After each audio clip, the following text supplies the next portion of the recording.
Fala pessoal do Avaliação Real canal, aqui quem fala é Thiago Brito. Hoje nós estamos com esse Onix LT1 2025 e a gente vai falar um pouco sobre esse polêmico carro, que ao mesmo tempo que é muito bom e agrada muita gente pelas suas qualidades, né? Existem alguns pontos preocupantes para quem está pensando em comprar, para quem possui o veículo. E a gente vai abordar todos esses pontos nessa avaliação real desse carro, tá? Então a gente tá pegando esse carro aqui.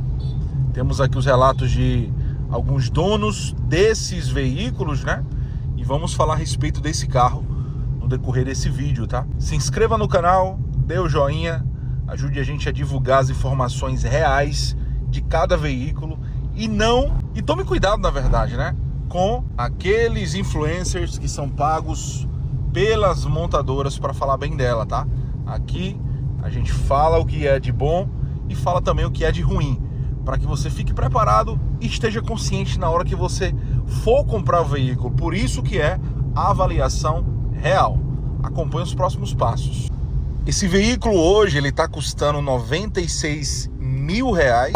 Ele é um carro que é 1.0 turbo, 3 cilindros. A gente consegue aí ter uma velocidade de 0 a 100 em 13.3 segundos. Temos um câmbio aí manual de 6 velocidades que proporciona um consumo aí, uma economia de consumo absurda, que eu vou mostrar para vocês aí no decorrer do vídeo. Direção elétrica realmente muito boa de dirigir, a dirigibilidade da direção é muito boa, sempre foi muito boa. Ajuste de altura e profundidade do volante. E além disso, Android Auto e Apple Car com fio e sem fio, que é um dos grandes diferenciais desse veículo, tá? Eu particularmente eu sempre gostei desses designs internos aqui do Onix, mesmo na versão anterior, a Joy. Sempre achei, por mais que seja plástico, tá? Isso aqui é tudo plástico, mas eu sempre achei diferenciado o design, o desenho. Sempre achei bonito esse carro. Para mim esse carro ele é atemporal, apesar de ter muito plástico, né? Mas é um carro que ele tem o que a gente precisa, né? O painel aqui, ó, uma parte analógica, outra parte digital. Então ele tem o que a gente precisa para um carro de entrada, né? Esse carro está custando R$96 mil hoje. Eu vou falar um pouco depois dos concorrentes desse veículo, né? O que a gente encontra hoje no mercado de concorrente desse veículo, até para você comparar, né? Nos carros zeros que você tem hoje aí, para pensar, né, nessas possibilidades. Mas ó, esse é o carrinho, tá? Bem, pessoal, esse daqui é o Onix LT 2025 LT1. Pode ver que ele já vem com um farol de milhas, ó. Não temos farol em LED. As lâmpadas são halógenas. Temos pneus de aro 15. Essa é a maior fake news, né, da Chevrolet, porque não é roda isso daqui. Seta aqui também na lateral. Maçaneta do carro na cor do veículo. Isso é 1.0, 3 cilindros. E é o modelo turbo de entrada. Esse carro ele tá saindo por R$96 mil hoje, ó. LT turbo. As lanternas elas permanecem as mesmas. Quase 300 litros aqui, né, de porta-malas. Esse é o step de modo temporário. Quase 300 litros aqui do porta-malas. Para quem tem uma família não tão grande, é um carro que serve bem, tá? Não temos ali embaixo aquela luzinha que fica, né, dos outros Onix. Mas esse é o nosso carro. De espaço traseiro, ó, eu tenho 1,90 m. Olha o espaço que resta aqui ainda para quem vai aqui atrás, né? E aqui é a visão do console central. Não temos alça PQP para quem vem aqui atrás e nem iluminação traseira, tá? Somente ali na frente. Essa lateral, ó, você consegue botar um alto-falante plástico. E esse é o nosso Onix 2025 LT1 que a gente está aqui testando no canal Avaliação Real. Aqui dentro a gente tem aqui retrovisores elétricos, né? Ajustes elétricos, vidros elétricos. Temos um volante, uma direção elétrica aqui, que tem inclusive regulagem de altura e descida. Isso é um ponto positivo, tá? Principalmente nessa categoria, né? Esse detalhe do Onix eu sempre achei diferenciado, como eu já falei para vocês. Multimídia que espelha Android Auto e iOS. Depois a gente mostra um pouco mais sobre a multimídia. Saída de ar-condicionado, aqui a gente tem a abertura, né? Do porta-malas, USB aqui. Câmbio manual de 6 velocidades, fazendo o carro realmente consumir muito pouco gasolina, né? Combustível. Freio de mão eletrônico. Isso aqui é o nosso veículo, tá? Espelho para quem tá aqui e para o passageiro. Não temos aí um retrovisor fotocrômico, tá? Porque a gente tá falando de um carro de R$96 mil. Aqui é o carro de entrada da linha Turbo da Chevrolet, tá? Aqui é o carro de entrada. Bora falar um pouco sobre essa multimídia, né? Veja só, aqui a gente consegue conectar dispositivo, ativar o áudio, conectar o telefone, o Wi-Fi você consegue conectar. A gente tem as configurações do veículo, hora, datas, idiomas, redes Wi-Fi, roteador, onde você consegue rotear, né? Acesso remoto ao dispositivo, telas, alerta sonoro, atualizações do veículo, os aplicativos e aqui as configurações do veículo. Conforto e conveniência, que a gente tem iluminação, travamento de portas, travamento e destravamento aí automático. Multimídia simples, mas tem aquilo que a gente precisa: Apple Car, Android Auto e o serviço da Chevrolet, OnStar. Então é uma multimídia que já é conhecida do Onix Sedan e também da Tracker. Vou pegar agora uma rua aqui esburacada. Uma das reclamações desse carro é que ele é um pouco mais baixo, né, do que os convencionais e arrasta. Eu vou deixar vocês ouvirem um pouco, né, o barulho interno, tá?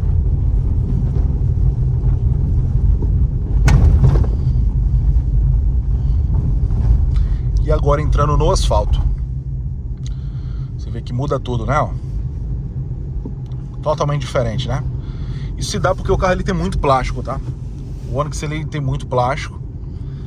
Estamos falando de um carro de entrada, né, gente? Então não tem muito o que se falar sobre carro de entrada.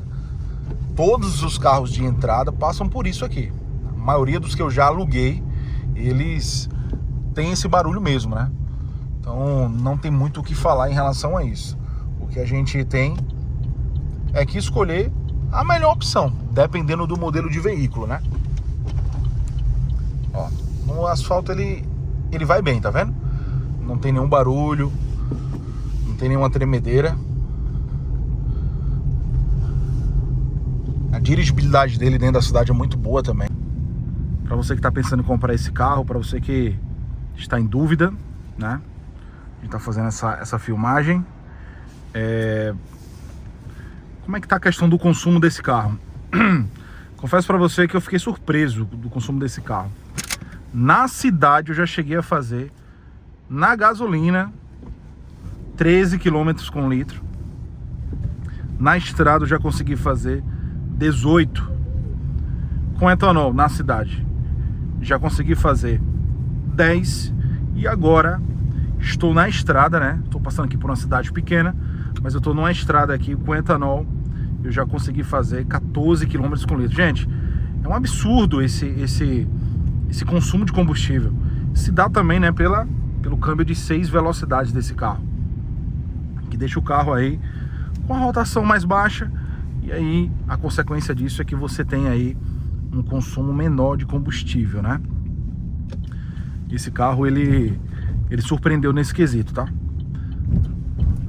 Suspensão, apesar de não ser independente, acho ajustada aí para as nossas estradas, sempre comparando com os carros da mesma categoria, que é o Polo, que é o HB20. Achar a suspensão do HB20 até um pouco melhor do que essa, mas essa daqui ainda é melhor do que a do Polo. Do Polo eu acho muito justo, e para as nossas cidades que tem muitos buracos, né, fica um pouco ruim a dirigibilidade. A dirigibilidade desse carro é muito boa. Direção elétrica, como eu já falei para vocês, realmente você sente o carro mais presente na pista. Só o banco que eu achei que o banco ele poderia ser um pouco mais largo. Acho que o banco ele encaixa bem, mas você ainda sente um pouco de desconforto em viagens maiores e quando você passa muito tempo, né, com o veículo. Um dos pontos negativos é a altura, tá? Nesse quebra-mola não aconteceu, mas em diversos quebra-molas que a gente passou, foi observado que o carro ele raspou um pouquinho nos quebra-molas, tá? É realmente uma reclamação recorrente desse carro, dele ter aí dele ser um pouco mais baixo do que o convencional, né? E claro, como tem muito plástico, quando você pega uma via de muitos buracos ou até paralelepípedo, você escuta mais o ruído externo. Na BR ele é mais silencioso, tá vendo? Olha só. Desabilita aqui. Vamos passar agora por vias aqui de buracos, tá? Só para vocês entenderem como que funciona. Aqui eu vou ter que descer bem devagarzinho, gente, porque ele realmente encosta em tudo que a gente passa. Vamos ver essa via aqui, como que ele vai reagir, tá?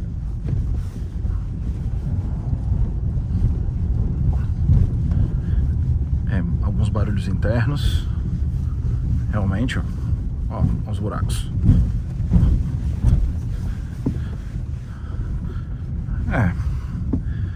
Alguns barulhos internos que são normais, tá? Para o tipo de veículo que a gente tá dirigindo.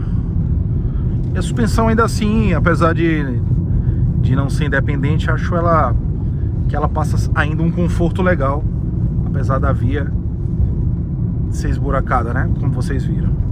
Então, minha avaliação é que o carro ainda se mantém confortável sim, independente dessa via. Só o barulho interno que realmente é um pouco maior, né? Mas confesso que eu sinto falta ainda da chave presencial. Meu carro hoje tem chave presencial e para mim é um comodismo muito bom. A possibilidade de você manter a chave no bolso e não tirar a chave para nada. Então para mim faz total diferença isso, tá?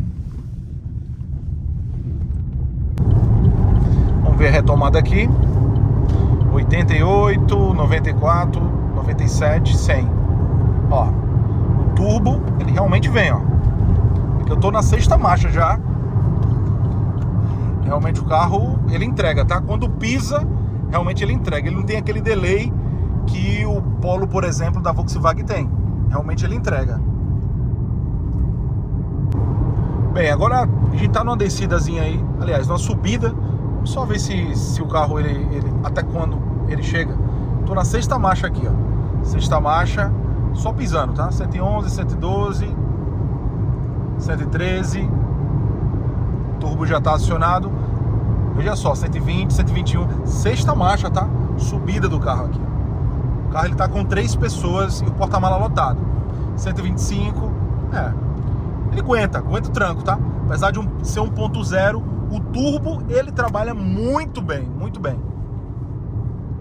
Então, pessoal, esse aqui é o LT1, né? O que muda para o LT2?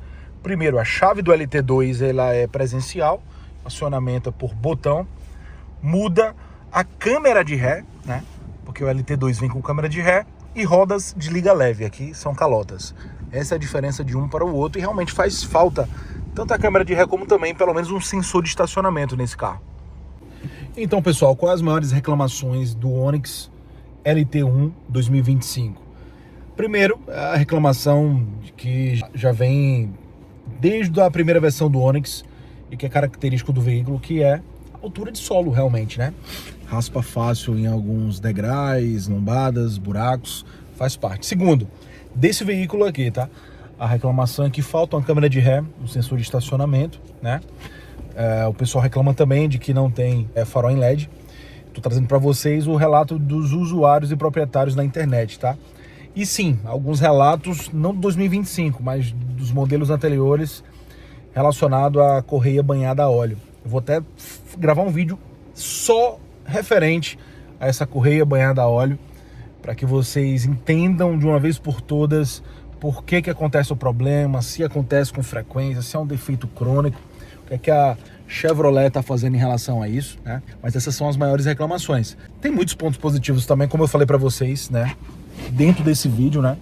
Mas a gente sempre tem que comparar esse carro com os concorrentes. E quem que tá hoje aí como concorrente desse carro? Hoje a gente tem, por exemplo, o 208 Style, que está custando R$ 91.990, até mais em conta do que esse carro. A diferença é que o Style ele vai ter um espaço interno menor, né, um porta-malas um pouco menor, motor da Stellantis, o turbo já, né? Mas o Style, ele inclusive tem um teto panorâmico, né? A gente tem também, por exemplo, o Polo hoje, que está saindo por R$ 91.990. Comparado com esse daqui, eu ainda acho o design interno desse aqui muito mais atraente. Mas eu sei que existem fãs do motor alemão, que realmente é um motor muito confiável, é um carro mais confiável. Espaço interno traseiro é praticamente a mesma coisa. Esse daqui ainda vai ter um porta-malas melhor. Temos o HB20 por 95 mil, já nessa nova versão que saiu, né? E além disso, temos também o Argo da Fiat por 90.990. E, ao meu ver, eu acho o painel do Argo um dos mais bonitos dessa categoria. De diferente, né? E acabou de sair, de lançar o novo Argo 2026 com farol Full LED. E já ganha nesse quesito aqui do Onix, né? O farol aqui ainda não é Full LED. Temos também, inclusive, um carro que eu vou colocar aqui nessa lista, que é o C3 de 83.990. O C3 eu gosto muito do C3 porque é um carro que, apesar de ser de uma categoria de entrada, ele tem um espaço interno muito bom. Mas mais uma vez, porta-malas desse Onix ainda é melhor. De consumo, de todos esses carros que eu citei, esse Onix ele é o que tem um consumo melhor. E aí vai na sua análise. Muita gente não entra no Onix com medo da correia banhada a óleo. Só que agora, né, a Chevrolet aumentou o período de garantia se você fizer todas as revisões na Chevrolet. Então você não tem que se preocupar em relação a isso.